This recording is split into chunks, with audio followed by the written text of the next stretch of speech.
ചായ ഉണ്ടാക്കാൻ സ്റ്റൗവിൽ വെച്ച വെള്ളത്തിലും വെള്ളം സൂക്ഷിച്ച പ്ലാസ്റ്റിക് ബാരലിലും ലാർവയും വണ്ടും പുഴുവും കണ്ടെത്തിയതിനെ തുടർന്ന് കണ്ണൂർ മുനീശ്വരൻ കോവിലിന് മുന്നിലെ മിൽമ ബൂത്ത് കണ്ണൂർ കോർപ്പറേഷൻ ആരോഗ്യ വിഭാഗം അടച്ചുപൂട്ടിച്ചു. ഇന്ന് രാവിലെ നടത്തിയ ഹോട്ടൽ ഇൻസ്പെക്ഷനിലാണ് നടപടി ഉണ്ടായത്. കണ്ണൂർ ടൗണിലുൾപ്പെടെ ഡെങ്കിപ്പനി, മലമ്പനി തുടങ്ങിയ കൊതുകുജന്യ രോഗം വ്യാപകമായതിനെ തുടർന്ന് ഇത്തരം കൊതുകുകൾ മുട്ടയിട്ട് പെരുകുന്നത് ശുദ്ധജലത്തിലാണെന്നും അതുകൊണ്ട് കർശനമായും ആഴ്ചയിൽ 2 ദിവസമെങ്കിലും വാട്ടർ ടാങ്കുകൾ ക്ലീൻ ചെയ്ത് പുതിയ വെള്ളം സംഭരിക്കണമെന്നും കർശന നിർദ്ദേശം നിലനിൽക്കുന്നതിനിടെയാണ് മിൽമ ബൂത്തിൽ നടത്തിയ പരിശോധനയിൽ മലിനമായ ജലം പാചകാവശ്യത്തിന് ഉപയോഗിക്കുന്നതായി കണ്ടെത്തിയത്. ഹോട്ടലുകൾ, ലോഡ്ജുകൾ, ആശുപത്രികൾ എന്നിവിടങ്ങളിലും ഇന്നലെ ആരോഗ്യ വിഭാഗം വാട്ടർ ടാങ്കുകളിൽ പരിശോധന നടത്തി.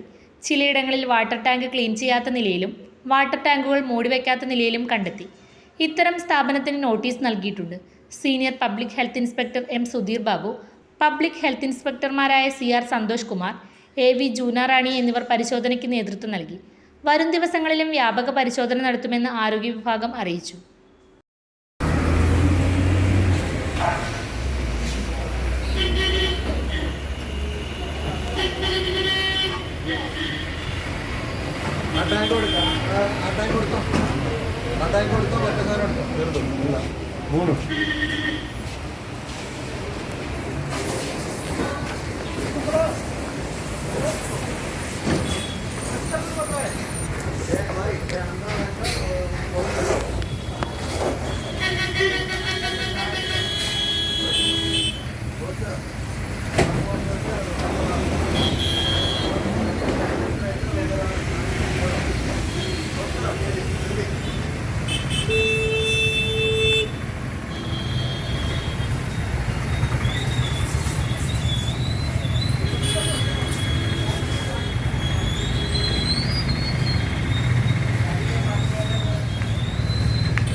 പോരെ